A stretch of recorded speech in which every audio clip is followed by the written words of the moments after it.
everyone, and welcome to episode 254 of the Book Cougars, two middle-aged women on the hunt for a good read. I'm Emily. And I'm Chris. And we want to take a quick moment and thank people who've been ordering copies of Her Life in Ink by Sharon Harris on our bookshop.org page.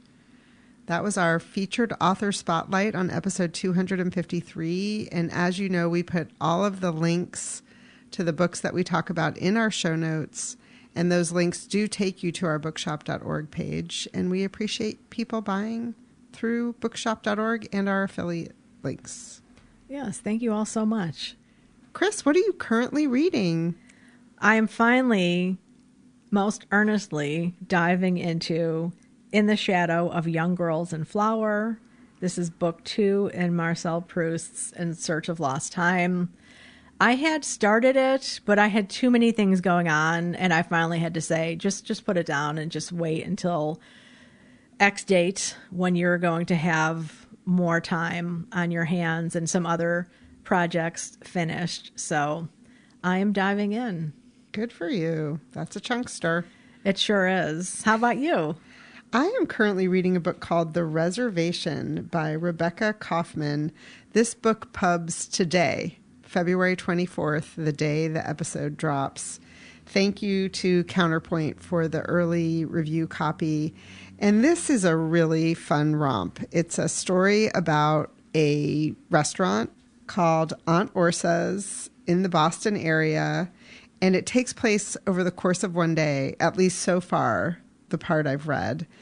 And the owner comes to find out that 22 ribeye steaks were stolen out of the walk-in cooler. So she's trying to figure out which employee stole them. And at the same time, it's a restaurant where, you know, if you've ever worked in a restaurant, you know, it's pretty much just mayhem every day, no matter what. But on this particular day, the famous author John Grisham is coming to dine at the restaurant and has a reservation, thus the title, The Reservation. And there's also a pharmaceutical dinner with over 20 people scheduled for the patio. So even though the owner's trying to do this, there's still things that need to be done to get the restaurant going. And what's really interesting about the story is each chapter is told from the point of view of a particular character in the restaurant. So the bartender, the busser, the server, really well done. I'm enjoying it. Wow, that sounds right up your alley. It is. It's really good. And it's bringing back so many memories of my days working in restaurants. I don't know much about author Rebecca Kauffman. I'm planning to learn more. She's definitely done some time in restaurants or interviewed people or just spent time walking around behind the scenes because it's very accurate. Again, it's called The Reservation by Rebecca Kauffman, pubbing today. I'm also cooking out of a cookbook, Russ and Daughters. This is the cookbook from the famous Russ and Daughters, which is a store located on Houston Street on the Lower East Side in New York City. They also, I think just right before the pandemic, opened a cafe, Russ and Daughters Cafe, which Chris and I have had the pleasure of dining at with author Matthew Goodman. I had no idea that it was open so recently. Yeah. Oh. And then they really struggled because they opened just prior to the pandemic. I think they bought the building in 2015, but then it takes a few years to get a restaurant open. They were just getting their legs and then the pandemic hit. And I thought I remember Matthew telling us they just decided to close. You know, some restaurants did a lot of that, pickup only or delivery. My memory is he said that. I don't know if I'm remembering that correctly. But it is co-written by Niki, Russ, Federman, and Josh Russ Tupper. They are the great-great-grandchild and great-great-nephew, I believe, of the founder. There's a lot of history in here. The writing is beautiful, and the recipes are gorgeous. The pictures are gorgeous. I'm going to start with the recipe for kasha varnishkas, which happens to be what I ordered that day. We went to the cafe, and I remember Matthew saying, wow, you're going really full tilt, because not everybody even knows what that is. It is kasha groats, which are also known as buckwheat groats, and kind of stir-fried with pasta, butter, and caramelized onions. So delicious. And one of the things they said in the head notes really surprised me, which is the best kasha you can buy is from the Ukraine. And since the Russian invasion in 2022, it's really disrupted the supply chain. So they aren't able to get them, and they really notice the difference in quality. Wow. Yeah. So lots of interesting tidbits like that in this cookbook. It's beautiful. I was so excited. I was at the Middletown Library with my grandbaby Nina for the visit from the local science lady who does these great things for kids. And I saw it on their new book release. They have incredible cookbooks at that library. I don't know why some libraries do and some don't. Like, not to throw shade, but I'm going to throw shade. The Guilford Library is not big on cookbooks. When a library is part of a consortium, I think some libraries focus on other things so that they're not all getting the same items, so that the consortium has a wider topic range of books available for patrons. Oh, that's interesting. So there's a certain number in the catalog is what you're saying. So, like, I go to the Madison Library just down the road, and they have more cookbooks, whereas the Guilford Library doesn't. Yeah, but everybody in that Lion consortium right. has access to those books. So you can do the whole interlibrary line. Yeah. You know, and I think that is a way to make everybody's money go a lot further and take care of supply and demand and discoverability. Okay, I remove my throwing of shade on the Guilford Library. But it has been fun. I've been spending a lot more time at the Middletown Library, and it's been fun to see their incredible array of cookbooks. I bring one home almost every time I go.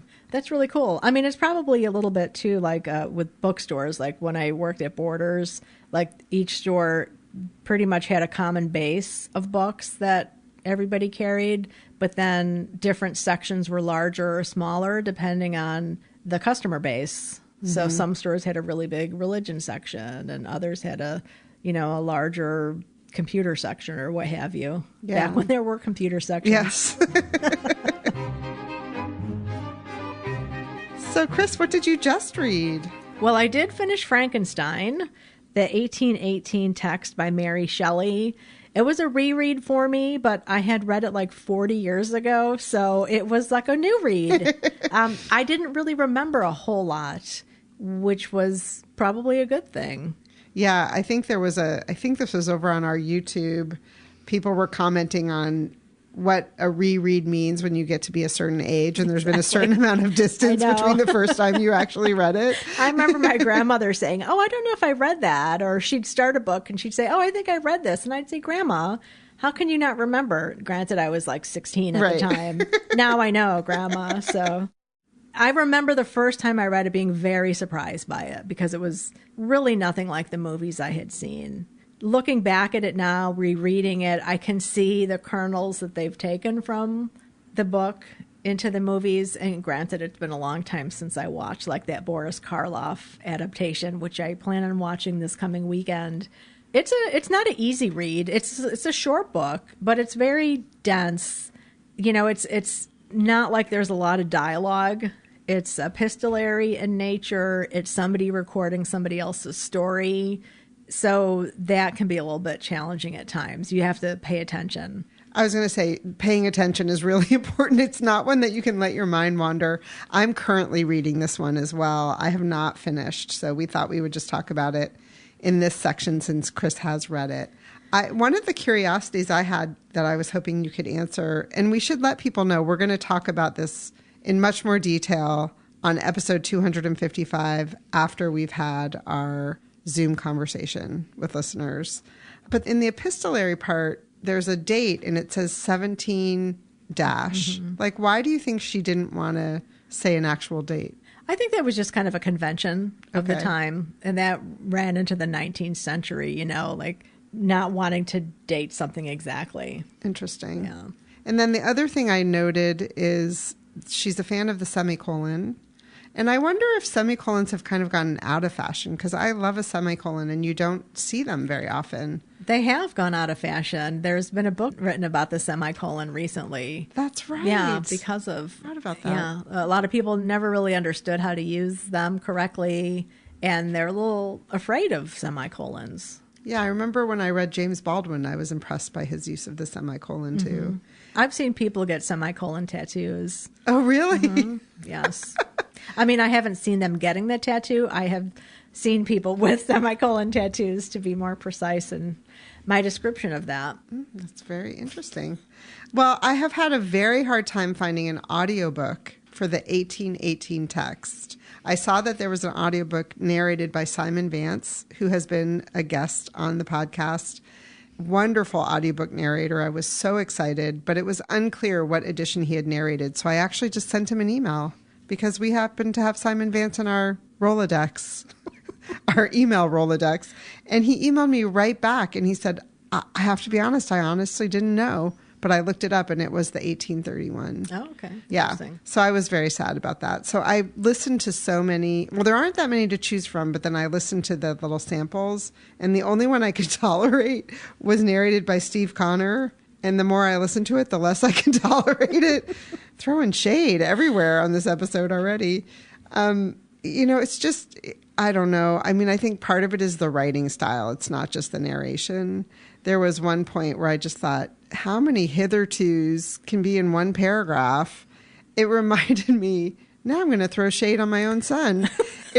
When I was listening and reading, I was like, this reminds me of Jacob's papers that I used to edit his freshman year in college when he would try to throw in words that were just above his pay scale and just really didn't fit. And I would have to call him and say, it isn't, they're not going to think you wrote a better paper just because you threw in these fancy words. The words actually have to fit, So I feel a little bit like that with Frankenstein. Sorry, Mary Shelley. Well, I mean, it was written a long time ago, and we'll get into the nuts and bolts of Frankenstein, as Emily said, in a future episode, but it was a very different time period than we're used to reading, most people are used to reading. Yeah. So keep that in mind. 1818, this book came out. It was a while ago. Yeah. So writing styles have changed for sure. And the way novels are written has changed a lot. And this novel was very different even from what was coming out at that time period. So it made a big splash for a lot of different reasons. And it came out in 3 volumes, and it's not a long story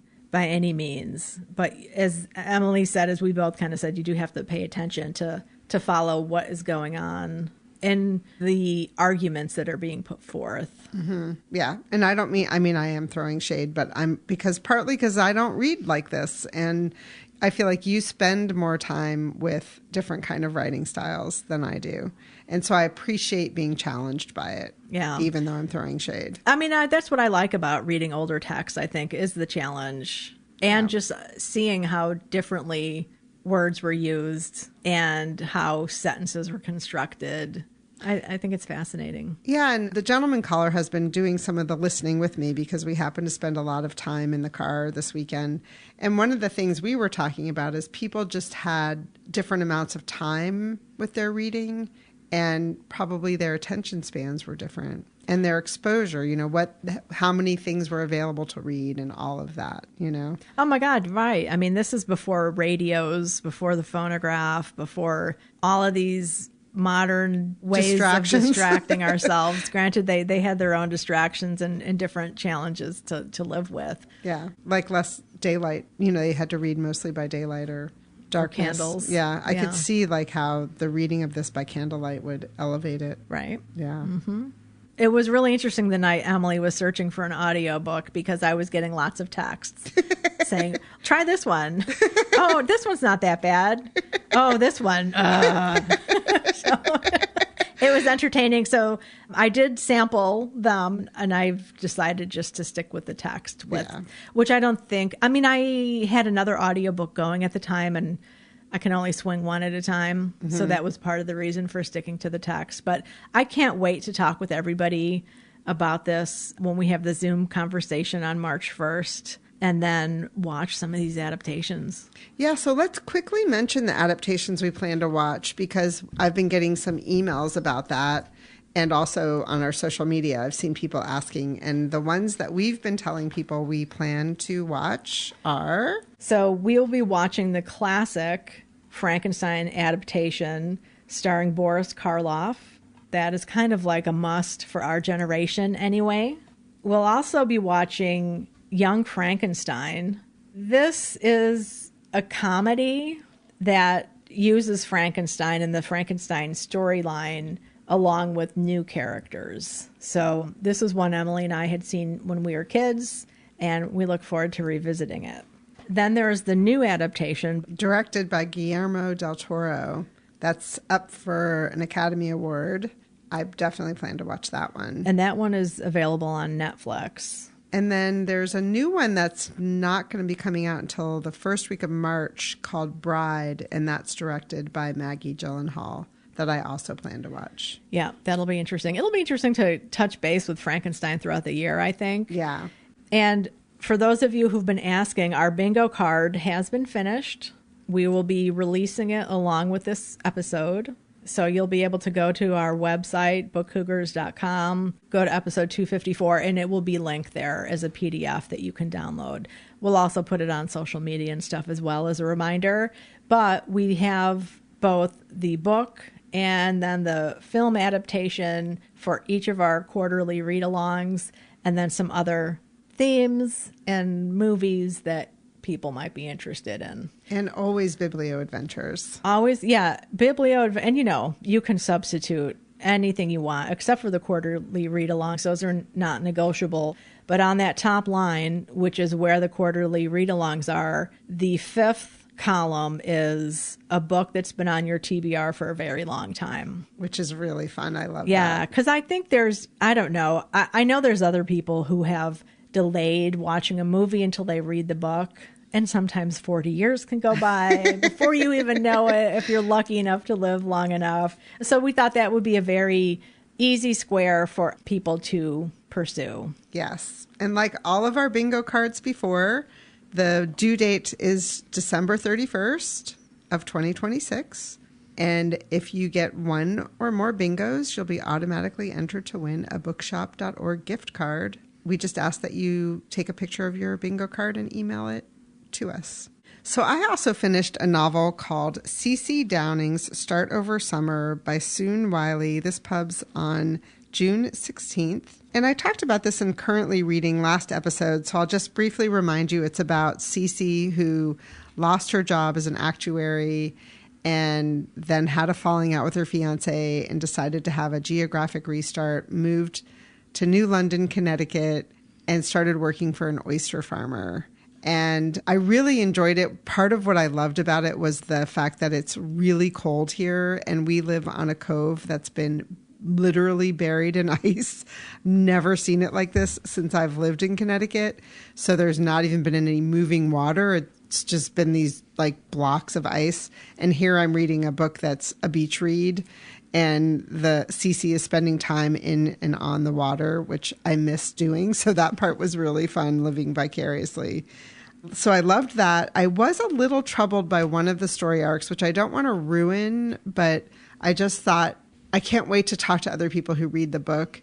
Cece's mother is also of a certain age, because Cece is in her early 30s, and she's kind of rediscovering herself and her life and choosing to move on from her marriage. And the father is portrayed as somewhat helpless, not being able to feed himself, and ends up that the daughters take him under their wing and care for him. And I found that a little troubling. So I hope that wasn't too spoilery. I mean, it wasn't like totally giving away the plot or anything, but I just thought it was an interesting way to look at it. Like, I really appreciated that the mom was moving on with her life, but then the portrayal of this kind of like doddering dad is that a word? Doddering? Doddering. I don't know if that's a word. Like can't feed himself, that sort of thing. Yeah, like how old is he? Well, I mean, if you have a 32-year-old child, you're probably in your mid-60s or 70s. So, yeah, that's... I don't know. I just, and maybe I'm projecting about some things in my own life. I don't know. But other than that, I really enjoyed it. It portrayed this idea also of people who object to expansion of oyster farms in their neighborhoods, which I thought was interesting to read about. And it was fun to read about something taking place in New London and learn more about oyster farming in general. Again, that was called C.C. Downing's Start Over Summer. and it's out in June. Nice. Well, I read Tales from the Haunted South, Dark Tourism and Memories of Slavery from the Civil War by Tiya Miles. I have a paperback in my hand, but I also listened to this on Libro. It's narrated by Janina Edwards, and it's a pretty short book. It's really interesting because Tiya Miles was in Michigan at the time, and she was going down south to Savannah, Georgia, to kind of soak up some atmosphere for a novel she was writing. And she ends up getting fascinated, curious by portrayals of ghosts in some of these old mansions in Savannah, and the depiction of enslaved people who are now ghosts, so black ghosts, and the stories that were being told, and wondering about the documentary evidence of some of these stories that were told about the person who owned the house and the person who enslaved these people and his wife, and who was enslaved in the house and who died and did they really die that way, kind of thing. So she ends up writing this whole book about the topic. She visits this house in Savannah, a plantation in Louisiana, and then a haunted home in New Orleans. And so what Tiya Miles finds in this is that, well, it's kind of an investigation into dark tourism, as she calls it, and the rise of ghost tours, because she asks the young man who's doing the ghost tour in Savannah how he got into this. And he was already doing history tours. I hope I'm getting this correct, that he had already been doing tours. And he also worked at a cemetery and had hired some black men to work at the cemetery, and they were happy to, but they're like, we're not staying after dark because of the haints. And he's like, what are haints? And they explained. So that got him curious then about the possibilities of ghost tours. And now ghost tours, as we know, are so popular everywhere. Like even the Harriet Beecher Stowe house here in Hartford has gotten in on that during Halloween season, as has the Mark Twain house. And it is a very popular form of tourism. Mm-hmm. And throughout the book, Miles kind of interrogates, what does this mean that we're drawn to places where there's been a lot of pain and we're getting pleasure out of the experience of seeing this, and just the whole attraction with death and disaster.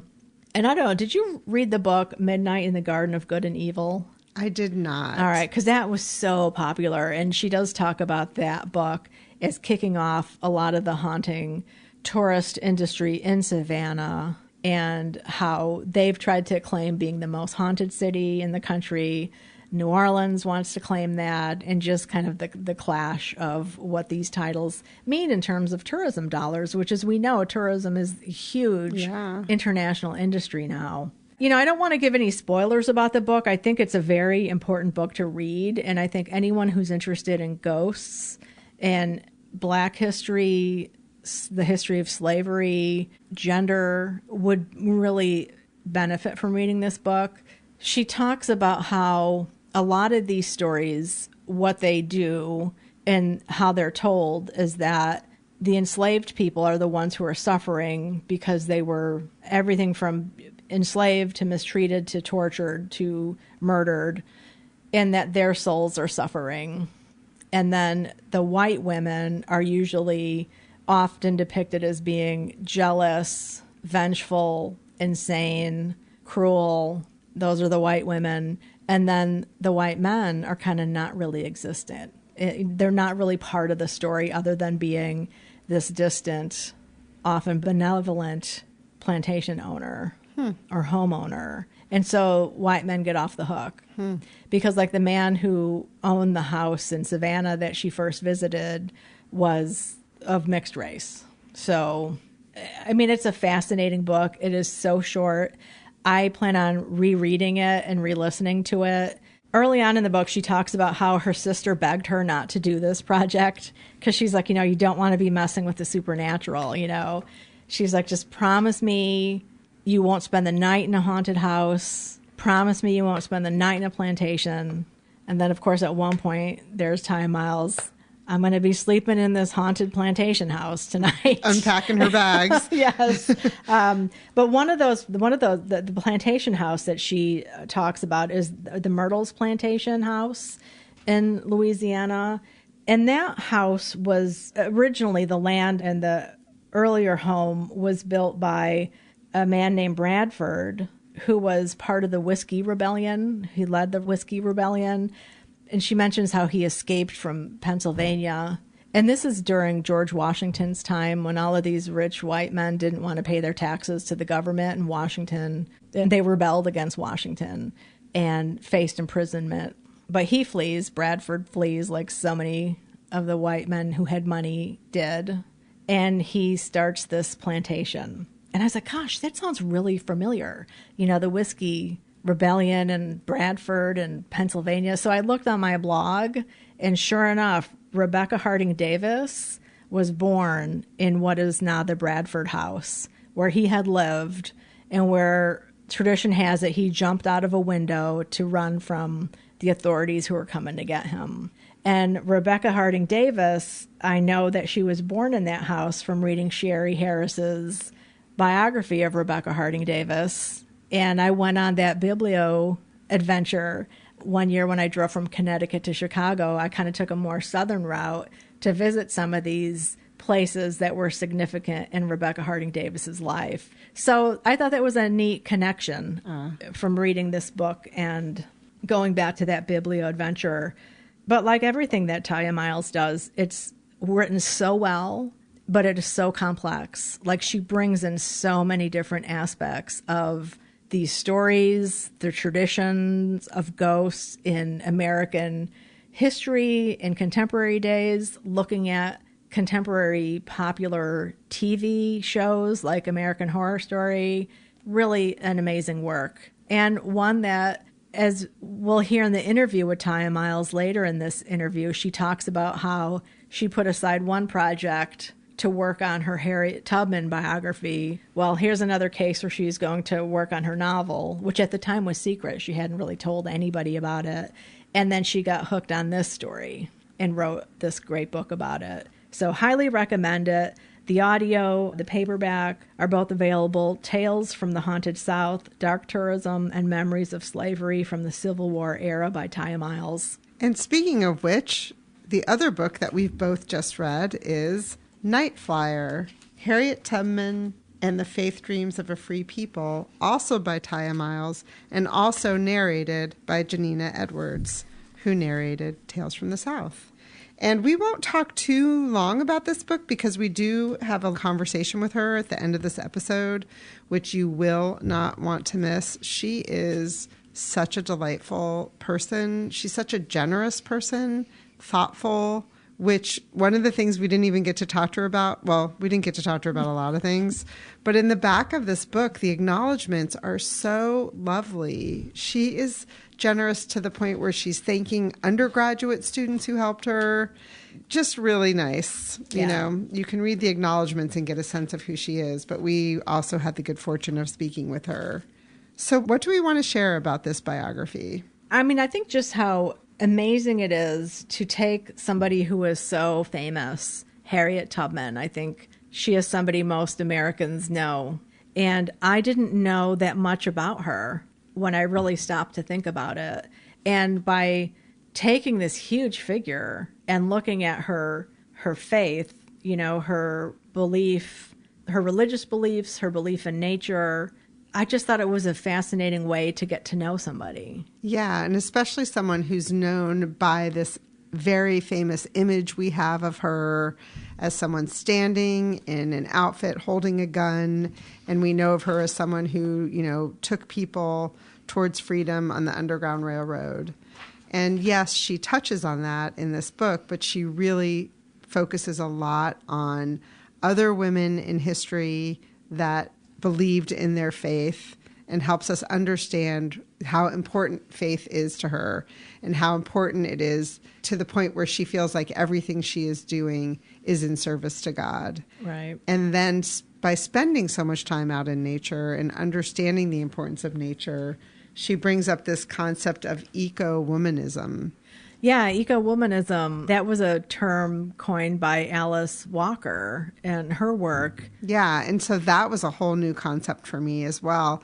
One of my big takeaways from reading this was it's, as you said, so well written. I mean, in my notes, I just have in caps writing underlined 5 times, but also so many surprises, which we do touch on that with Tiya a little bit. But from the point of, like, even that she changed her name, which I didn't know. I thought she was Harriet Tubman. Right, exactly. Yeah, she was born Minty Ross. And actually, Araminta, and they called her Minty. Yeah. And she took her free name, Tubman, which was her first husband's last name, and then Harriet, which was her mom's name.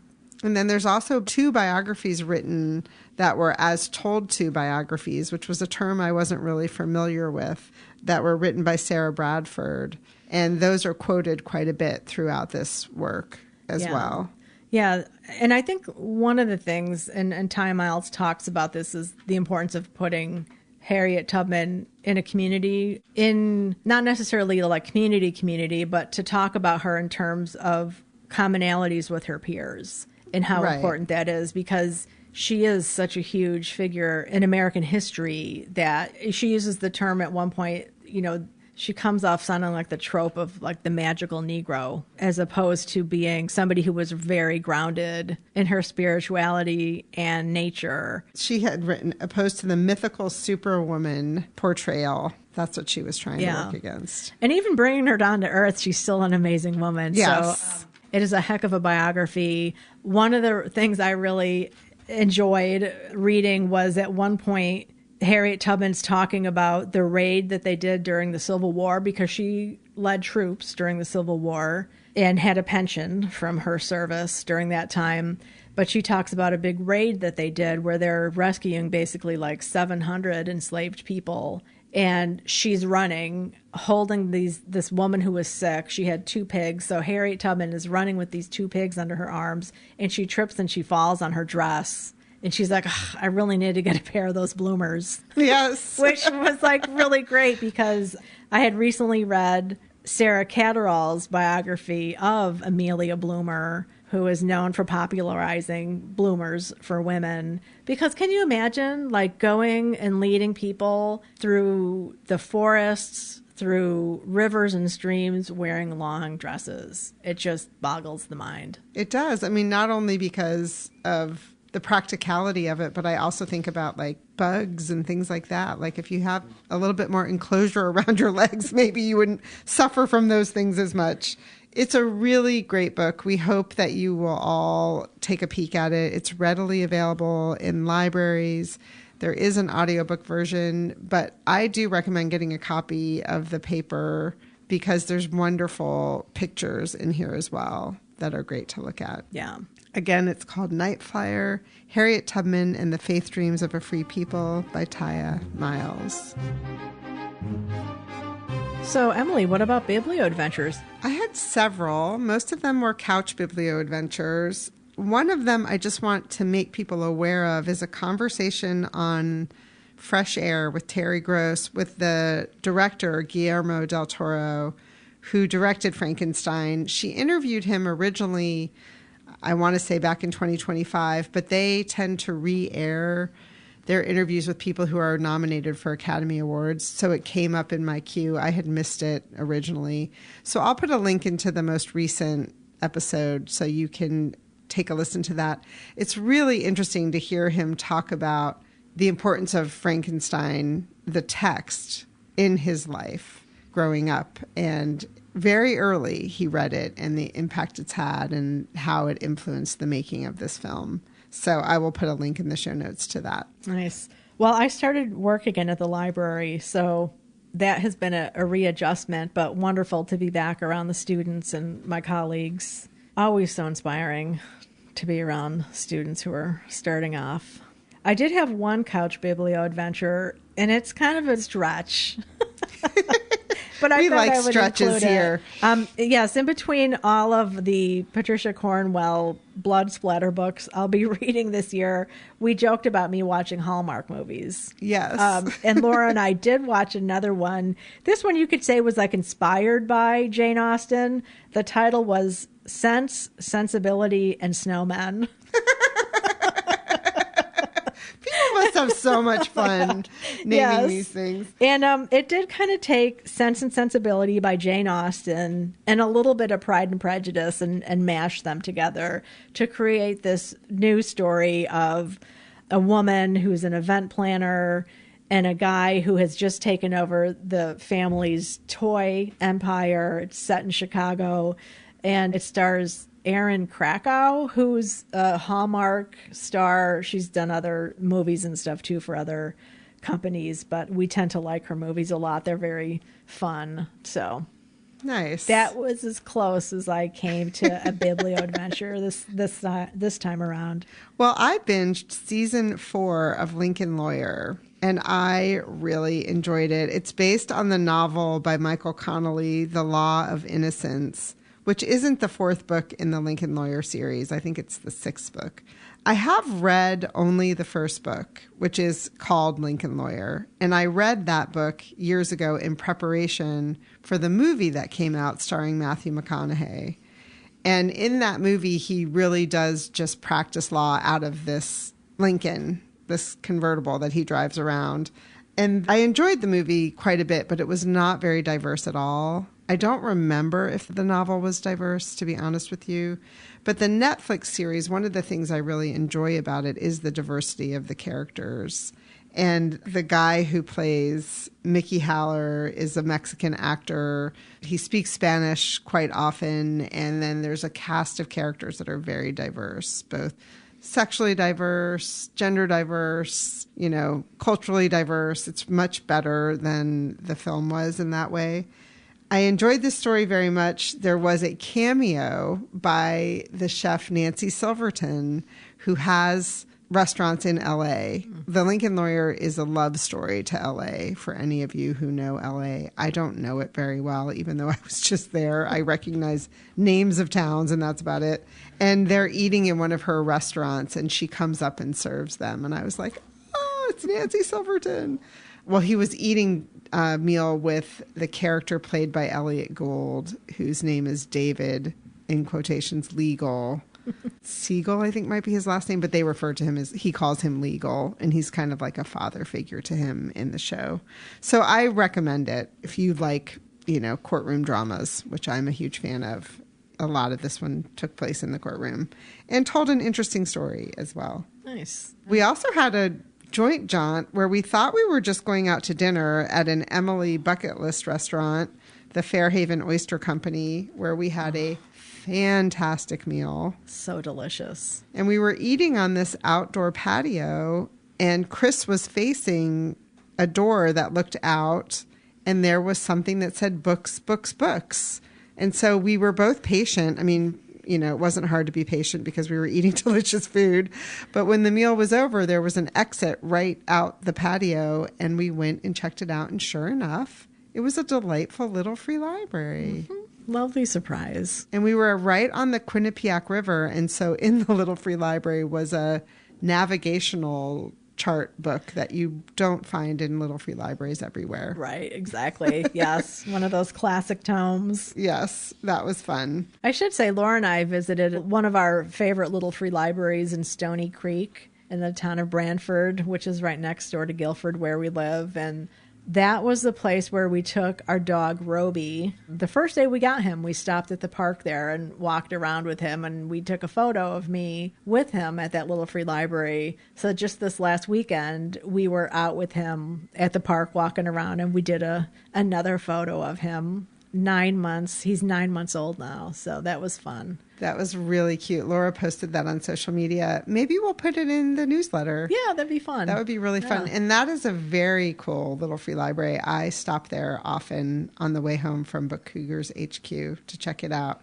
because it's a little free library near a very beautiful view of the Thimble Islands as well. Yeah, it's and it's down the street from the Willoughby Wallace Public Library, which is a place where I sometimes stop and pick up books that are on hold. Yes, me too. Yeah. And then the other Biblio adventure I had was the second in the Aspen Winter Words series featuring Lily King in conversation with Mitzi Rapkin. Mitzi, I had never heard of. Some of you may have. She has a podcast called First Draft, a dialogue on writing where she interviews writers. And they were talking about Lily King's novel, Heart the Lover, which I know many of you have read because it hit our top 10, listener top 10. And the thing that cracked me up at the very beginning, Mitzi said, would you like to summarize the book or would you like me to do it? And Lily King said, well, I'll do it. It won't be a very good job. And I also don't like to spoil anything. So she said, it's about love, work, ambition, and longing. And then she said, if I could summarize it, I wouldn't have had to write it. That's great. I love that. And then Mitzi was like, yeah, I think I will tell them a little bit more about what it's about. And she starts to describe it. And Lily's going, like shaking her head and going, no. Because she did, like, I haven't read it yet. And she did. I mean, it's so hard. I mean, everyone's listening like, you guys spoil books all the time, probably. I don't know. We try not to. But I mean, it is true. Like, being someone who does often like to pick up a book and know nothing about it, it is interesting what, like I definitely learned a lot about what this novel is about by listening to their conversation, right? And I had no idea what it was about before the conversation. So what did she talk about that was interesting? So many things. I guess part of what the novel is about is young love. And Lily King said she does think that she likes to write about characters that are having to face a fraught situation, and that there is something about young love where she said something really funny about, like, if anyone survives their growing up years without some problems, you must have had a really amazing family of origin, because most of us have things we need to figure out, and they tend to really rear themselves in your relationships. And particularly with young love, you haven't had time to practice that, or you haven't had therapy. And so as you age, you're able to become more vulnerable with your partners. But your first couple of relationships are often not the healthiest. And you have walls that you put up and triggers that come that you learn to deal with, hopefully more as you've had therapy or experienced yourself and learned how to be in relationship. So I thought that was really interesting. She also writes the first draft by hand, and this was based on a question which I had. People have said that this is not in direct relationship to her book Writers and Lovers, but there is a connection. And so someone asked, did you plan to do that? And she said it was completely inadvertent. She was writing by hand, and the main character had no name yet. And then at some point, she often, as she's handwriting, in the back of her notebook, will write something, like a note to herself about something she wants to address in the future. And suddenly she wrote a name. And she was more surprised probably than the reader that, like, oh, I didn't know that's who I was writing about here. So I thought that was really interesting. And she said she is not someone who overwrites.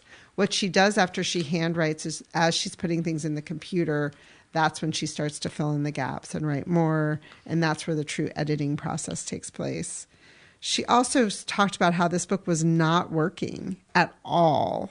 And it was 12 days before a hard stop to the deadline where her editor was like, we're going to production in 12 days. Wow. Okay. No pressure. And she'd already delayed by someone had run over her toe with a car. And she said there were no broken bones, but she convinced her editor she needed 6 more weeks to write. So she was really pushing the envelope already. And her editor was like, 12 days.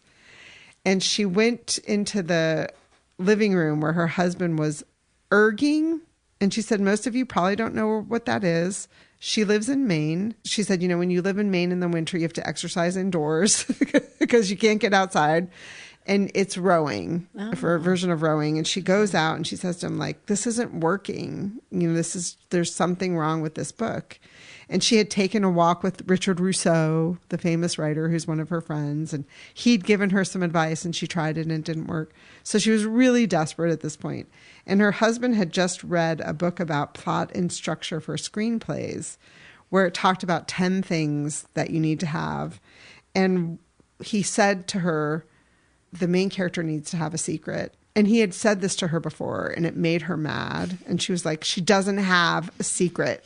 And then he was like kind of shrugged as he was urging, like, you asked. So she goes back in her office and she sits down and she writes 3 lines of dialogue that reveal a secret that the main character has.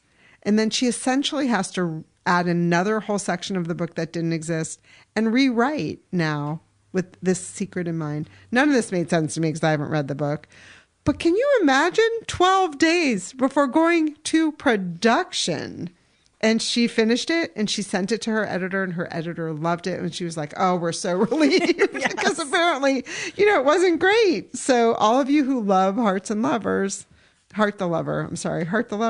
there's a little story behind it. And then the only other thing I want to say is that she also mentioned a craft book that she said really helped her, because she does feel like this was in relation to a question where someone asked her if she's one of those writers who believes that things kind of come to you, how that kind of, I hate to use the term woo-woo, but that it is just, characters kind of come through you. How we've heard authors talk about that. And she said she read a book called From Where You Dream by Robert Olin Butler, which I guess is a well-known craft book. I've never heard of it, but he does talk about that, where writers, like really trying to get yourself to write from that dream state a little bit. I know we've talked to authors that say like part of why they write at 5 a.m. is because they feel like they are still a little bit in that dreamy, sleepy state and can connect to a different part of their mind.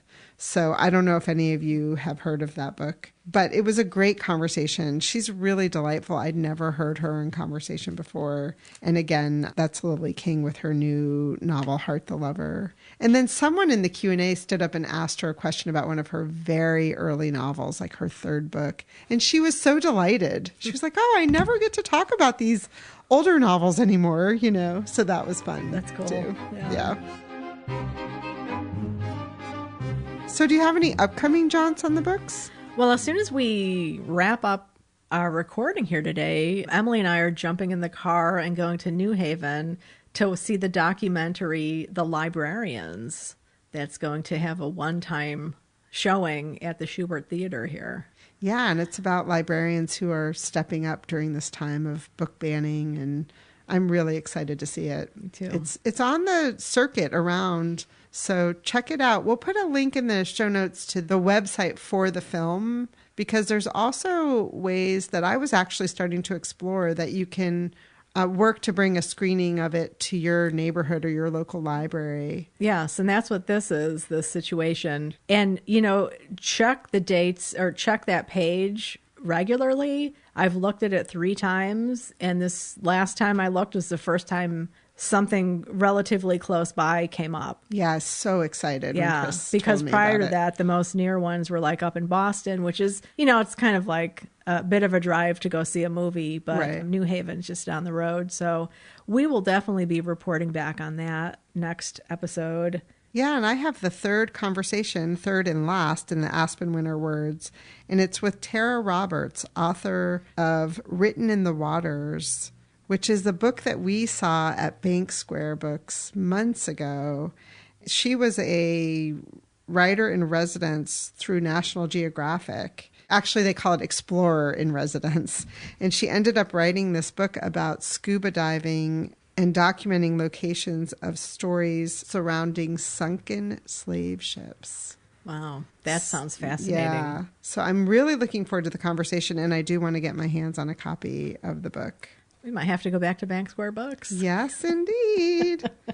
There is an upcoming jaunt I wish I could make. It won't be happening anytime soon, but for those of you in the Chicagoland area, I wanted to let you know, if you haven't heard about it yet, that there's a new bookstore opening called Partners in Crime.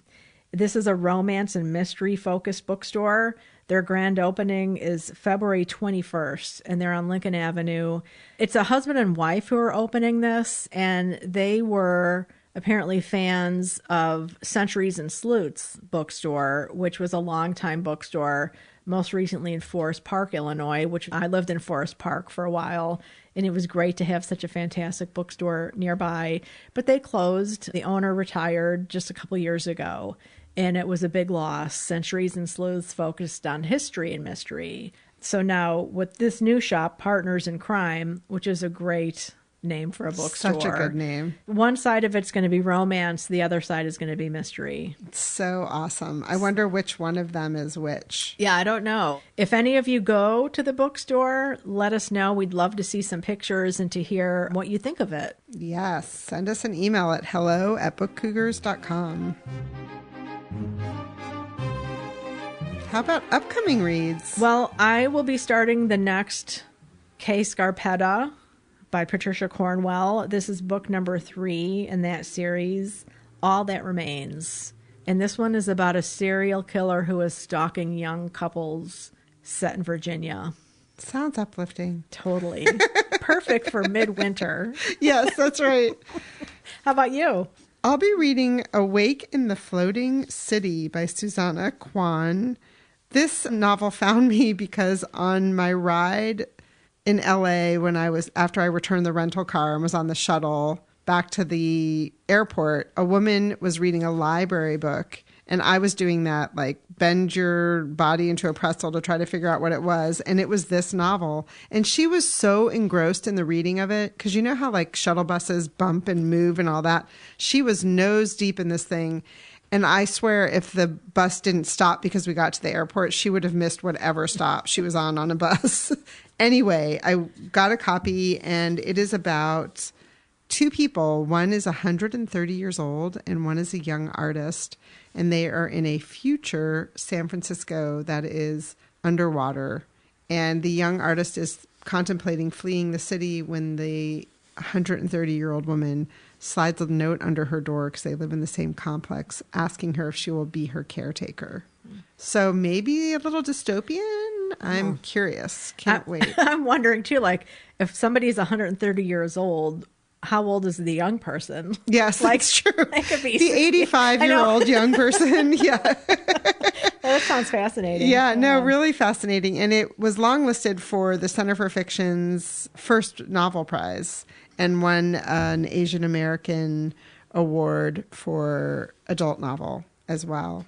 And in the Out Now category, coming out today, the day this episode drops, More Than Enough by Anna Quinlan and Kin by Tayari Jones.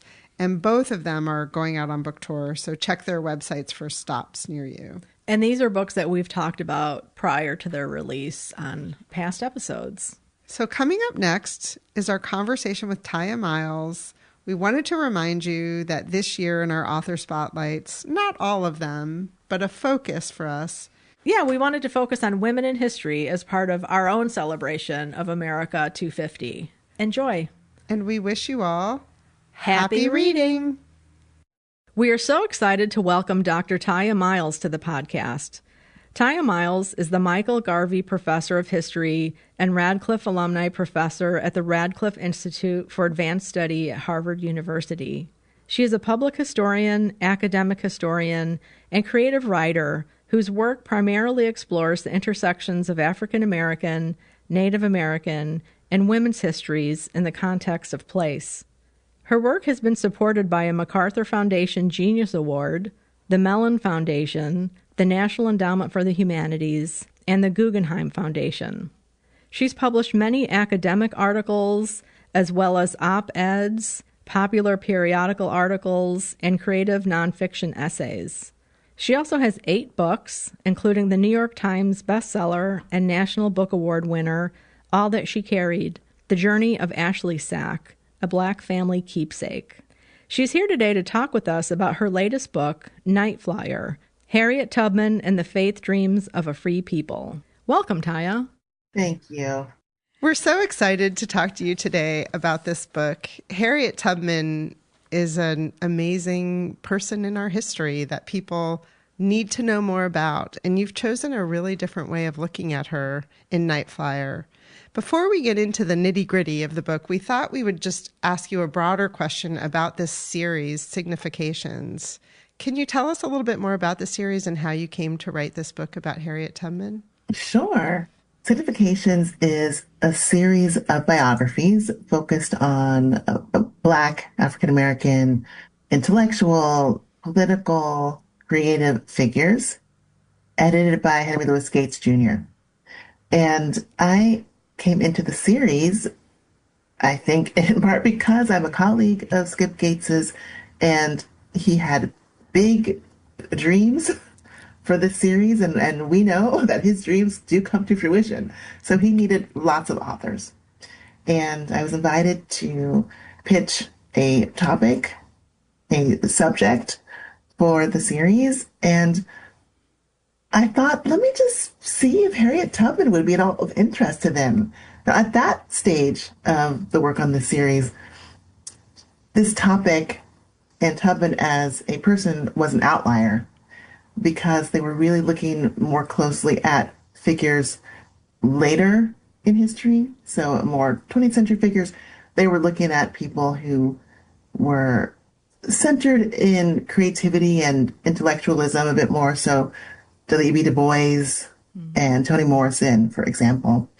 And I wasn't sure if they'd go for Harriet Tubman, but they did. And then they told me, yours will have to be the first book in the series because your figure is so early. So that was quite a surprise, realizing that I was going to have an accelerated timeline and deadline for writing this book. Wow. May we ask, how long did it take you to write this book from, being accepted to turning in the manuscript? This is the fastest book I have ever written. It took about 2 years total from the discussion of the figure I'd focus on and the themes that I wanted to write on. And that's a whole other component that I know we're going to get to submission of the first draft of the manuscript. And then there was a good deal of revision of the manuscript draft. I will say, though, that I had been thinking about Harriet Tubman and collecting information about her for decades. I became very interested in Harriet Tubman as a figure not only of the Underground Railroad, its history, slavery, Black women's history, Civil War era history, but also as an important figure in environmental history ever since Hurricane Katrina. And so this was an opportunity for me to think about Harriet Tubman in overlapping contexts and in overlapping frames. All right. Well, the next question I wanted to ask is, it has the potential to be one of those non-question questions. Okay. But with what you just said about Tubman and your long interest in her, I read All That She Carried and absolutely loved it. It's one of my favorite books of all time. And in that book, you take this single material object and you research it to create this amazing history that just kind of goes out from this sack and everything that was in it to talk about the people and the place and the time and the ecology.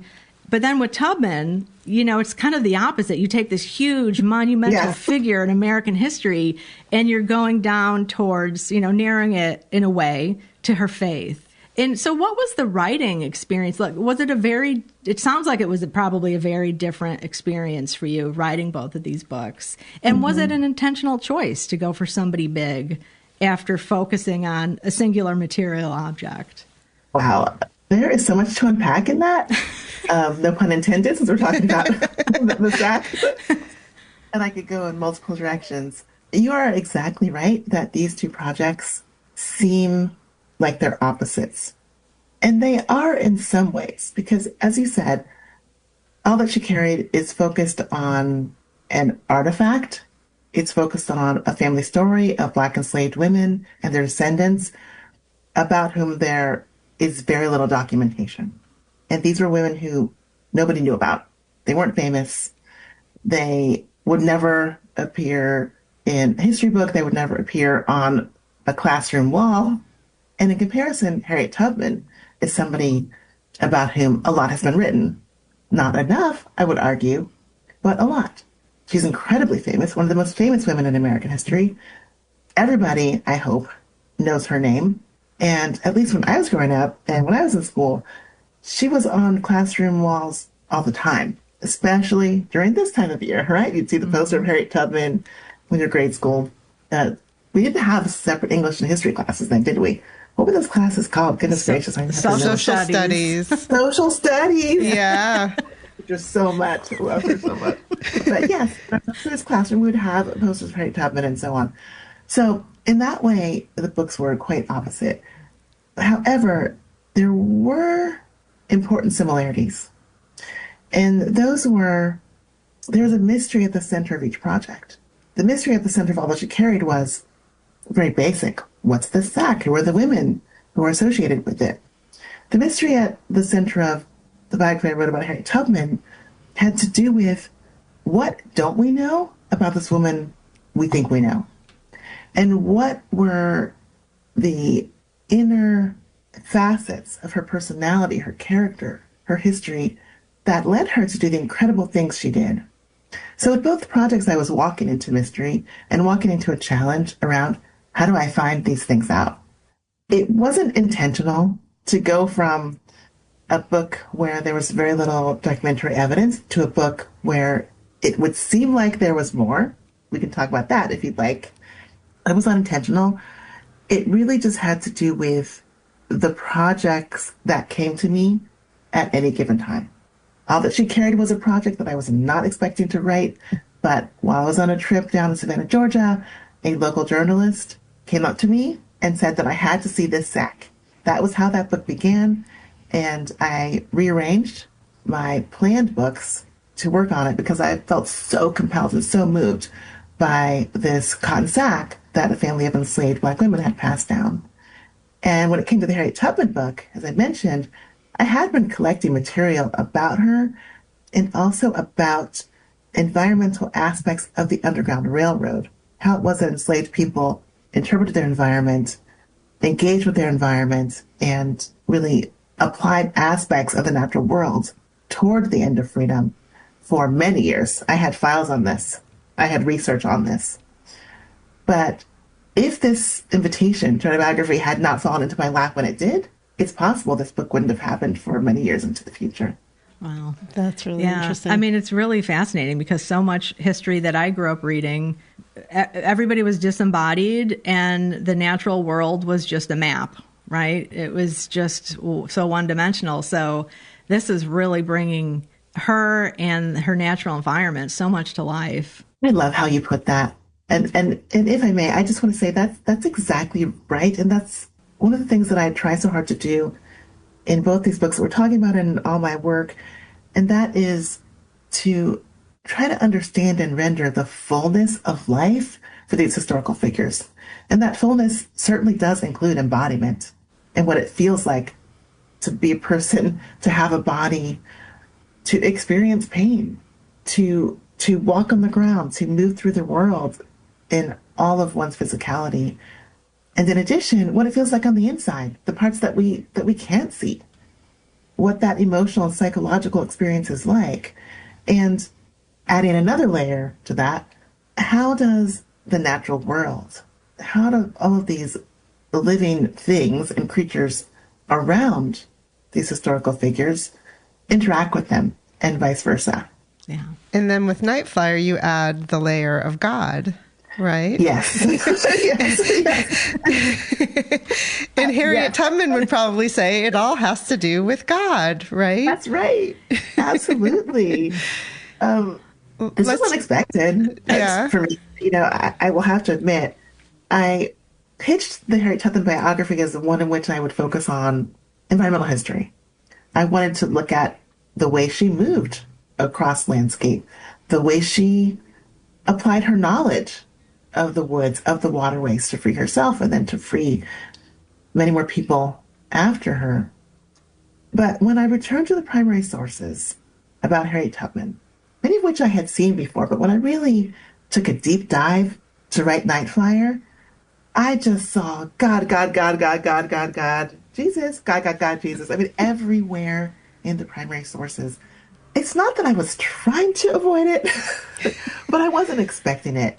Mm-hmm. And I had to contend with it because as scholars of history, we are committed, we are charged with trying to interpret the past as best as we can reconstruct it through primary materials. And these primary sources, Harriet Tubman's as told to autobiographies, early interviews with her, observations of her that were recorded by people she knew, were all saying, and vehemently so, that she attributed everything she did to God, that she was a woman who was deeply enmeshed in a prayer life, that she felt that God talked to her, that God gave her information. She trusted that information, and she followed it every step of the way, especially as an Underground Railroad activist and operator. So when I saw that, I had to make it a major part of the book because it was clearly a major part of Harriet Tubman's life. And such an interesting foil to the superwoman image that is what a lot of us have been taught about Harriet Tubman. Yes. And this became one of the chief aims and challenges of Night Flyer for me. Harriet Tubman was, even for me, somebody who studies Black women's history, African American history, history of slavery, kind of a cardboard cutout figure. Mm-hmm. When I thought of her, there was an image. And you all have probably seen it right now. Mm-hmm. that image of an older Black woman probably holding a rifle with a headscarf, long skirts. Somebody who we know as associated with that picture was slogging through swamps and navigating through forests. And this all happened. It's not that that image isn't accurate. It's just that accomplishing that was incredibly difficult. There were great costs. There was tremendous suffering. And it would have been impossible for Tubman to do this had she not lived the childhood that she lived, the adolescence that she lived, the young womanhood that she lived. What I wanted to do when I realized that was to try to dismantle that cardboard cutout and to try to understand, how did she become this person? What made little Araminta or Minty Ross into the Harriet Tubman that we see when we imagine her? Mm-hmm. Her faith and the religious upbringing that she experienced with her family was foundational to that, as was, of course, being enslaved, being a middle child of an enslaved mother and father who were married, but whose marriage would not have been held up by law, and who lived in different locations because they were owned by different individuals. Her deep ties with family, her respect for family, her love for family, and her knowledge of the natural world were all things that I was able to pinpoint as I tried to understand, how did she become who she was? Yeah. I mean, the importance of family. One of the things Emily and I were just talking about before we logged on was that after her first marriage, or during her first marriage, that she hired a lawyer to investigate her mother's legal status and her family history, which, I mean, that was one of the surprising moments for me because, I would never think of an enslaved person hiring somebody to do that kind of genealogical legal work. And I'm wondering if you could talk a little bit about that and if that was common or if that was really unique to her as far as you can know. Well, this opens a whole other aspect of the book that became central. And that is Harriet Tubman's intelligence. Harriet Tubman's really standout ability to observe the world around her, to notice the details of social relations, to remember things that she had heard, and to plan for her future. So Harriet Tubman, as a little girl, must have heard mentions of the possibility that her family was not in a fully legally rendered state of enslavement. She must have heard something about that because as soon as she was able to begin to earn money, which is a whole other piece of her very deep intelligence. Yes. That is that she negotiated with her owner to be able to hire out her own time. And what that meant was she had to get permission to set up her own jobs. She would have to give most of that money to the man who owned her, and she could keep a little bit. That was part of the negotiation. In order to arrive at this agreement, she had to have a member of the white slave-owning class vouch for her. So she was smart. She was planful. She was trying to get herself into a better position where she could earn a little bit of money on her own. And once she was doing that, she purchased a pair of oxen so that she could make her work even more productive, so she could earn even more money. She had to give most of it to her enslaver, but she was able to keep some. And with her earnings, yes, she hired a lawyer to investigate her family because she must have heard from her mother something wasn't quite right. There were some questions about the full legality of their enslavement.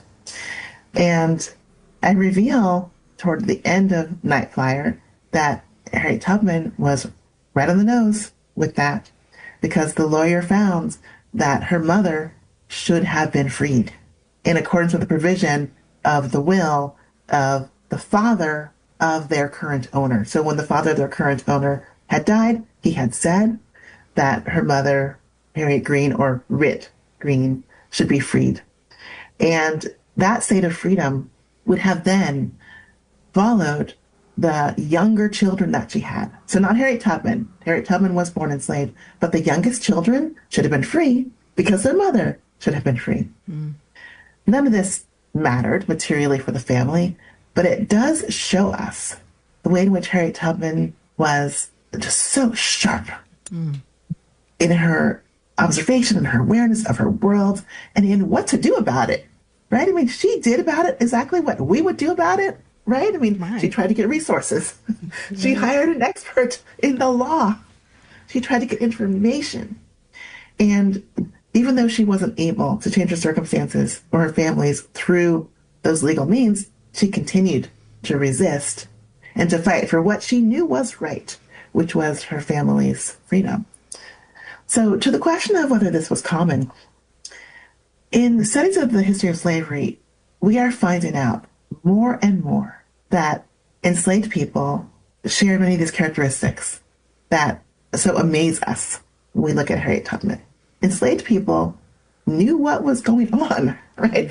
I mean, they were not closed off to the world around them. They weren't closed off to the social world.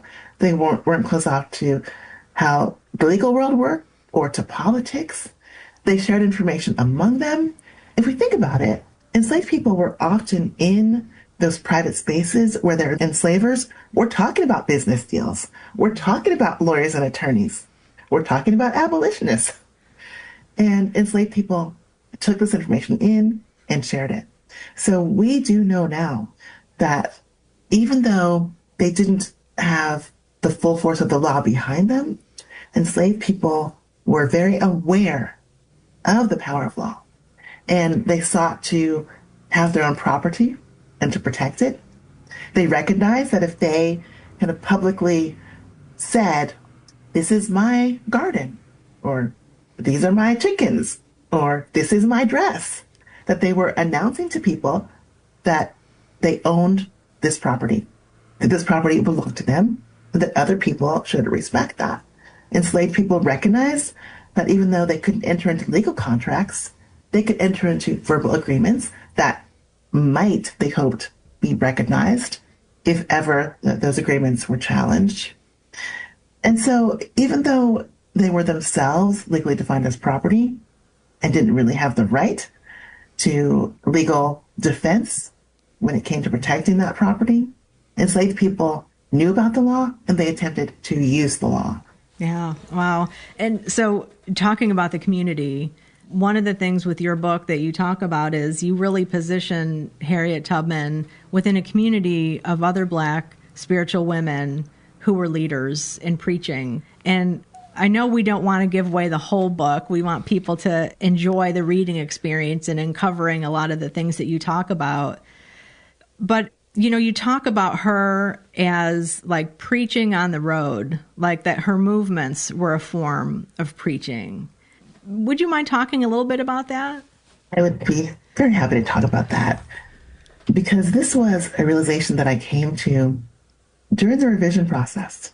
And to take a step back, when I was trying to understand Harriet Tubman and to get a sense of who she was on the inside, I really did face a wall.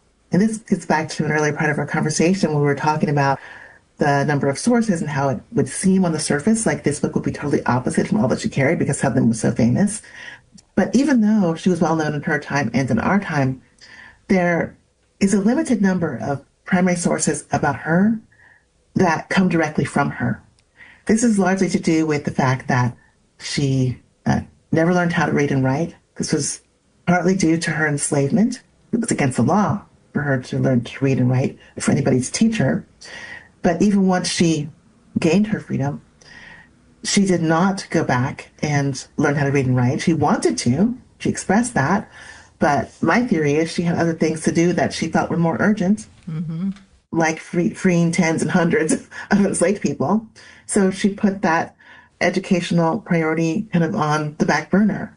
This means that the written materials that we have about Tubman were not written by her. They were all written by other people, some dictated by her, some as a result of conversations and interviews with her. But there is a distance between Harriet Tubman and what we can know about her because she didn't write herself.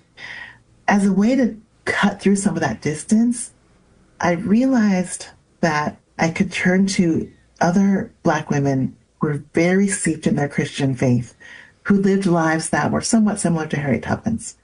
So I started looking for Black women who were not only devoted Christians, but who took that belief as a mission and who shaped careers around that belief. That might sound odd for me to say, shaped careers around that belief, but Harriet Tubman's work as an activist on the Underground Railroad, her work as a community organizer, somebody who created a safe haven of sorts for formerly enslaved Black people, this was all mission-driven work that came from her belief in what she thought God wanted her to do. I compared her with other Black women who had been enslaved, or who were the children of people who had been enslaved, or who had been indentured in the South and in the North during her same time period. So these were age peers of Harriet Tubman. And these were women who had written narratives themselves for the most part. One of them had an as told to narrative. Looking at their lives became a way to open the window into Harriet Tubman's religious faith because there were similar milestones that all these women shared. Now, these women that I'm talking about, one of them is Joanna Lee.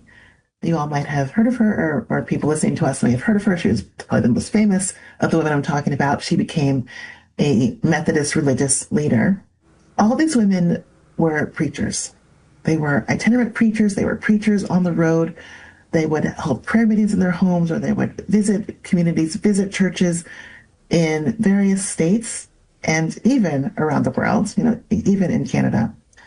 It was this knowledge, preaching being an important aspect of the mission-driven work of these other formerly enslaved Black women in Harriet Tubman's time, that led me in the revision process to kind of see again, which is really what I think revision calls us to do, what I had written in my draft about Tubman.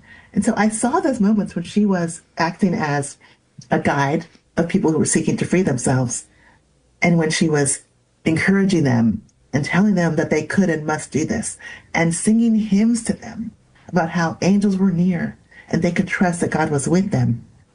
I was seeing these moments again and recognizing that Harriet Tubman was a preacher too. Mm-hmm. She was an itinerant preacher as well, because as she was guiding these people seeking their freedom to the North, she was telling them about her belief. She was telling them that they had to have trust and they had to have faith. And many of the people that she was guiding and spending time with and walking with and wading through swamps with and crossing really deep rushing creeks with also shared this faith. So when she sang to them about angels, it tapped into what they already believed and gave them the strength to go on. This to me was a revelation, and I'm so glad you raised it, because it's one of the things that hasn't been said about Tubman before that I felt just very grateful to have stumbled upon in this research and writing, that we can see her in a different way. We can see her as a member of this group of formerly enslaved or formerly indentured 19th century Black women who traveled as preachers. Yeah, that was really... really great. I mean, one of the things that I was surprised about in the reading of this was about her traumatic brain injury. She suffered at a very young age a terrible injury, which also showed her character because she stepped in front of somebody else who was going to receive the blow of this piece of iron that was being thrown at him, and it hit her in the head instead. I think she was around 11 or so when that happened. And so this was something she lived with for the rest of her life. She had epileptic seizures. And I'm wondering, in your research or just in your own opinion, having spent time with her and her papers, etc., if you felt like those epileptic seizures helped her to be closer to God. Yeah, so this is such a dramatic and traumatic story in Harriet Tubman's life. She was an adolescent. She was probably around 12. It's hard for us to know her exact age, by the way. I mean, 1822 has been the age that many people have settled on, but we don't have the documents to tell us precisely how old she was at this time and when she was born. But she was an adolescent around that age, very young, when she saw a young black boy or a young black teen running from the overseer on the plantation where she had been leased out to work. This boy was running, toward and into a little shop, a little general store in that community. And Tubman was in that store. She'd been sent to run an errand with the cook on this plantation where she'd been leased out to. And when she saw the scene happening in front of her, we can imagine this is happening so fast, lightning speed. Here's a boy running, an overseer chasing him. The overseer, crashes into this general store, picks up a heavy iron weight. He throws it toward that boy, trying to stop him in his tracks, trying to knock him down. And Tubman, thinking, again, like lightning, puts her body between the boy and the overseer. So, yes, this does tell us about her character. Absolutely. So young and having to think on her feet. I don't even know if she was thinking, actually. I mean, acting out of the person that she was and the person she was becoming. She sacrificed herself for someone else. And that blow to her head knocked her out, knocked her unconscious. And afterward, she suffered epileptic seizures from terribly intense headaches. She had visions. She had dreams that were incredibly intense, which all seem to have been a part of this neurological complex that resulted from the injury. Scholars today look back at descriptions of what happened to her and say that she was probably suffering from temporal lobe epilepsy as a result of that injury. I did a lot of reading to try to understand what TLE is and how it relates to different kinds of experiences that can seem spiritual. I was reading medical articles and psychiatric journals and trying to get a clear sense of this. And I will confess that I ended up thinking, clearly I'm not a medical researcher. I'm not a psychiatrist. And this is really a complex question because they don't fully know what happens in temporal lobe epilepsy. And this diagnosis of Tubman is way after the fact. No one was able to examine her to precisely pinpoint what she was dealing with as a result of this injury. Even though I ended up writing about the complexity of this in Nightflyer and concluding that it's really difficult to draw any kind of one-to-one causal relationship between this accident and her mind, things that she experienced through her mind, it seems very likely that there's a connection. Yeah. Because it was around this time and after this time that there was a great intensification of her sense that she could hear God, that her dreams, and she'd always been a dreamer, it seems, became much more vivid, and they became much more nightmarish and terrible, and her dreams were showing her sisters being captured and taken into slavery, for example. She was having visions that were much more vivid and that seemed to, in some way, point to what might happen in the future. So that was a lot, and I used a lot of words to try to be careful around the scholarship and around the diagnosis and all that, to say that it does seem to me that this moment that led to terrible physical suffering and to neurological divergence and to a disability that she carried with her her entire life, also seems to have opened up her mind such that she could feel that she was receiving information that she acted upon to do incredible things. I want to be careful. This is just such a sensitive area.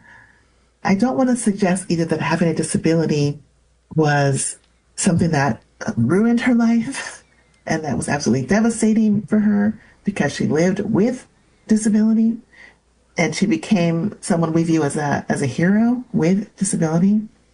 Nor do I want to suggest that she became kind of a magical person because a terrible thing happened to her.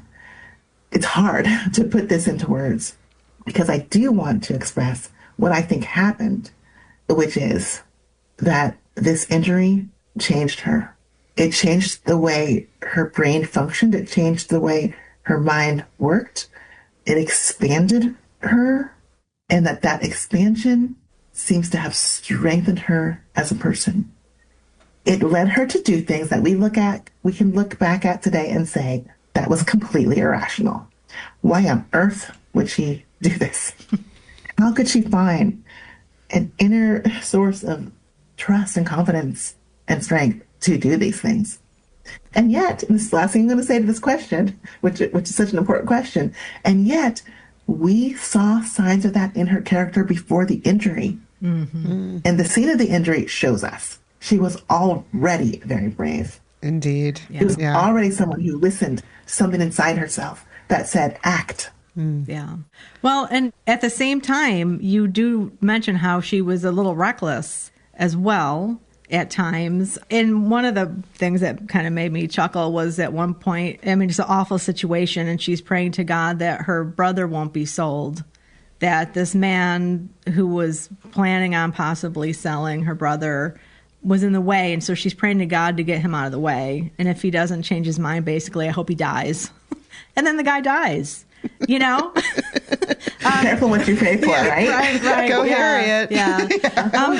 She was a powerful prayer. Yeah. Yes. But one of the things in terms of the quote recklessness, I mean, I've often wondered about what do you do with babies, you know, who are trying to escape horrific circumstances, and you know, with their adults, how do you keep them quiet? And you know, they were dosed with laudanum. Mm-hmm. Which is risky, you know. I mean, how do you get the dosage correctly? Mm-hmm. And then other things, you know, I don't know if she killed somebody, but you kind of refer to that she would sacrifice the individual for the group if somebody was threatening to turn back or not being quiet. Mm-hmm. Yes, she was reckless. She was reckless in at least two directions. She was reckless when it came to herself. And when it came to other people. I found it really important in this book to avoid turning her into an untouchable hero type figure who did everything perfectly and who is insulated from critique. There's no person on earth, I feel, who should be insulated from critique. We're all fallible human beings. We all make mistakes. We all make poor judgments. Hopefully we all learn from them. But I wanted to show where some of these areas were in Tubman's life. And recklessness is one of them. It's probably actually the main area where I saw mistakes or where I saw something that I might describe as lapses in judgment for her. So I mentioned she was reckless toward herself. We've already talked about an example of that. She risked her life for that boy or teen. When she was leading people to their freedom on the Underground Railroad, she was risking recapture and terrible punishment. She was also risking her own health. She had been a sickly child, in part because of terrible conditions that she was forced to work within. And then on top of that, we had the head injury, we had the headaches, we had epileptic seizures that she suffered from. And with all of this, she still pushed herself. She pushed herself past limits that even a healthy, you know, kind of fully well person would be hard pressed to meet and to pass. because she was on a mission. She felt she was on a mission from God. And she also said that she would be pleased and ready for God to take her when he was done with her. This was an alarming statement, paraphrased, not directly quoted, of hers, because basically she was saying, look, I'm here to do the will of God, and my life really only has value in accordance with that will. When God's done, I'm done. He'll take me, and that's fine. So to me, that was an expression of a devaluation of her own life, which was borne out by her recklessness with her own life. Yeah. But she lived such a long life. I mean, and then the people that she freed and helped along the way and kept going well into the turn of the century. Reading this book, I felt like she is a real person, she is a flesh and blood person. But it's hard still not to think about her as this amazing, just human being who threw everything on the line. It's that concept of both and, right? Yeah. We both and right in Fire, I was struggling with this because I knew that I was saying we tend to see her as a hero, and yet, of course, I had to express the tension, right, in that, and to encourage myself and readers and conversation partners and listeners to grapple with both sides of the tension. I need to go back and make sure that I say that we don't have evidence that Harriet Tubman ever killed anybody, Chris. Oh. But what we know is that she threatened to use her gun. so when she would lead people out, she told them, if anybody among you attempts to leave this escape party, I have a weapon. What she was saying is it's just too dangerous. Because once you make the commitment to leave, you know what everybody else who is trying to leave. And I can't let you go back and expose everybody else. So tough, right? I mean, really, really tough that she was threatening her own people with a potential shooting or even fatality should they betray the group. Right. She knew the risk. Yeah. I mean, and that first attempt she made with her brothers and they turned back, she was like, oh, you're possibly facing death if you go back. That's right. That's right. I mean, maybe it is one of the places where she was able to protect herself because she was protecting others. She couldn't just do it just for herself. It's interesting. That's right. Yeah. Well, we have one more question. About the book. Oh, you have other questions. Okay. And if you need, we said an hour. So if you need to go at the hour mark, you let us know. But you've already said that you're not a doctor when we were talking about Harriet Tubman's traumatic brain injury. We also know you're not a film critic. But we do want to ask you, because we do read-alongs with our listeners. We do quarterly read-alongs. And this year we're focusing on book-to-film adaptations. Mm-hmm. And there is a recent adaptation, I think it came out in 2019, starring Cynthia Erivo, about Harriet Tubman. Do you have thoughts? You allude to it in the book, but you didn't give, like a review. Do you have thoughts? Yes. Awesome. I have thoughts. So when that film came out, I was really excited to see it with my twin daughters who were in their teens at the time, and they loved it. They were just completely wrapped up in the story of Tubman and came out of the film feeling so proud to be who they were as Black girls. And I was also moved during the film. The visuality of it, the music of it, the drama of it caught me up too. At the same time that I couldn't stop my, the historian wheels in my mind from turning as I watched. And it was clear that some of the scenes were fictionalized. It was also clear to me that the filmmakers needed to present Tubman as a kind of figure who people could see almost in that cardboard cutout way. I don't mean to be too harsh with this criticism, because I think that it was a successful film. It did important things. But there were times when Tubman almost seemed caricatured to my eye. And what I missed in that film, besides total historical accuracy, were the quiet moments when the Harriet Tubman who was real, who I tried to capture in Night Flyer, present in Night Flyer, was deep in prayer. the quiet moments when she was listening for God's voice, the times when she was unconscious because she had had a seizure, the stillness that was a part of her deep spirituality. I know it must be very difficult to capture that in a film, but that was such a core aspect of her character and person that I would have loved to have seen a film that tried. And instead, I think we got something that was more like an adventure film or a thriller where there's a lot of action and we see everybody, in motion and moving. And I always think back to that montage, that moment where they kind of speed up the moments of the escape or the elements of the escape. And I remember like a pile of shoes. Does that ring a bell? I feel like I remember that they show a pile of shoes, which is meant to represent so many things, meant to represent how enslaved people were barefoot and how hard it would have been to escape and to move through the woods for miles, for days, for weeks with no covering for your feet. It was meant to represent, I think, the fact that Harriet Tubman would try to pick up shoes for people she was guiding from her colleagues in the Underground Railroad network. So there was a lot of work being done in that visual moment. But from what I recall, it was just a pile of shoes in the montage. So I appreciate the film.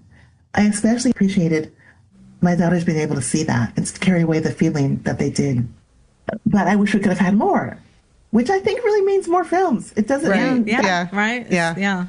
We need more representations. We need more artistic work. Yeah, for sure. Well, thank you for that. We know, we don't know, but we can imagine it's really hard for a historian who's such a subject specialist to watch, historical adaptations because, Clearly they should have hired you and, asked for your feedback on your research, et cetera. And, sadly, Hollywood's not known for their capturing moments of prayerful silence in film, but I think that's more the thing. I mean, there are plenty of people who have written excellent books about Harriet Tubman, and the filmmakers did have at their disposal those books and those scholars. I think they're making cinematic choices. Yeah, for sure. Yeah. Well, we appreciate your review, even though that's not part of your very long CV that you're a film critic. Sure. Happy to share my thoughts, my kind of raw thoughts on the film. My goodness. Just one question, and hopefully it's a relatively quick one. I was curious about writing a book like All That She Carried. How do you organize all your materials? Do you use any kind of special software or I know some people use Scrivener? What tools do you use to write and keep organized? Jesus, in response to that question, I don't use any of the newer kind of newfangled programs. There are a number of them that enable you to expedite your citations. Mm-hmm. You can enter in just one element and somehow the programs populate it with all of the citation material. I don't use any kind of writing aid software. I don't use organizational programs. Here's what I do. I do keep paper files and records for my projects. I organize my records based on the book, and I have these big expanding files, which I organize by topic or theme or person, and I have a file folder for each subset of that. In addition, I love to have the physical books with me and around me. I keep gesturing because I'm in my home office, which doubles as a guest bedroom, and I feel really sad for all of our guests. Swallowed up by the Night Flyer books are over there against that wall. All the story books are over here against the wall, and so on. So I love the physical material. It's important to even have it around me. It makes me feel like I'm not alone because I have all the other authors with me as I write. But I do use some word processing and some note-taking programs. My favorite is Evernote, which a colleague of mine, the historian Michael Witkin, introduced me to years ago. He said he loved it. And I use notebooks too. I forgot to say I write down lots of thoughts in notebooks. And he saw that I did this. And he said, Tiya, I have a program for you that can help. It's called Evernote, and you can feel like you're writing in a notebook because it's kind of like a notebook. So I've been using that for about a decade. I like that quite a lot, and I tend to have notes in Evernote that correspond with my papers in my files and my handwritten notes in my real physical notebooks. I also do outline my books in advance, and I use just Microsoft Word for that. Oh, that's great. Thank you so much for that little peek into your process. It's always fascinating to hear how writers handle everything. Yeah, you're welcome. And I do want to tack on to that I am in no way suggesting that my way is the best way, or even a great way. It's a little bit of how I learned to be a scholar and a historian back when the internet was barely getting going, and a little bit of the various new platforms that have been introduced over time. I just mesh those together as opposed to going all over into a digital cataloging system or into digital platforms or programs. Wonderful. Well, thank you for sharing that. And oh my gosh, thank you for your amazing books. Night Flyer is just something I think every American should read, and certainly All That She Carried as well. Thank you. Thank you very much for saying that and for our chat. Before we go, I do want to share a thought that occurred to me just this morning. And, for the first time, prompted by knowing that I'd be talking with you, the book Cougars. And that is, when we think of Harriet Tubman as this heroic figure, this kind of cardboard cutout, we often see her as somebody who is young, maybe into early middle age, because those were the years when she escaped. Those were the years when she did her most active Underground Railroad work. We forget that she lived to be probably around 90 years old, give or take a year or two. And that in all of those many decades after her 50s, she was an incredibly powerful woman who would not stop in her mission-driven work. And what that meant for her was developing a community of people on farmlands in Auburn, New York, where she could create a safe haven, where she could say to people who had been enslaved, to those who were poor, to those who were very old and at that point infirm, to those who had disabilities, you can come live here. You can come be a part of this community. We will feed you. We will help you. We will aid you. We will love you. That was Harriet Tubman's work in her maturity, and she did it for decades. Yeah. So important to remember that. Yeah. Yeah, I love the end of the book where you're talking about the community she built for herself. And I think it was her great-grandniece. I might not have that. Was that right? Couple greats, yeah. Couple grandniece who thought, you said, some people thought she lived towards the end of her life alone, but it was very much in community with others. And especially, I love the part where you talk about, they think she's napping, but then they're having a conversation and she opens her eyes and has something to say about what they're talking about. That's so cute. It's a great story. She was a vibrant woman, and you really captured her. Thank you so much for this incredibly, we didn't use this word, incredibly accessible book as well. Just very readable, really enjoyable. Yeah. I appreciate that. I appreciate you both. It's been a joy to be here in conversation with you. Thanks for listening to The Book Cougars with Chris Wallach and Emily Fine. We'll be back again with another episode in 2 weeks. Until then, come chat with us on social media, Goodreads, or email us at bookcougars@gmail.com. If you'd like to help support our podcast, please tell others about us, leave a review wherever you listen, and consider becoming a patron. Even $1 a month is a big help.